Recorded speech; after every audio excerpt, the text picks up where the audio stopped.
আসসালামু আলাইকুম রহমতুল্লাহ। সম্মানিত দর্শক, আসলে আমরা কিসের এত অহংকার করি?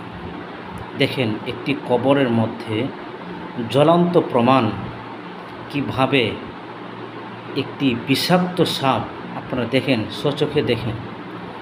কারণ আমরা অনেকেই কোরআন হাদিসের মধ্যে পড়েছি কবরের আযাব কিভাবে হবে, সাপ বিচ্ছু কিভাবে থাকবে, আমরা এভাবেই পড়েছি। কিন্তু দেখেন, আজকে বাস্তব প্রমাণ দেখেন, কোথায় জানি এই ঘটনাটি ঘটেছে, আমি তা জানি না। দেখেন, হয়তো কবর খুঁড়তেছে, এর ভিতরেই এই সাপের অবস্থান। আল্লাহু আকবার। প্রিয় বন্ধুরা আমার, আসুন আমরা সকলেই একটুবার মরার চিন্তা করি, কবরের চিন্তা করি।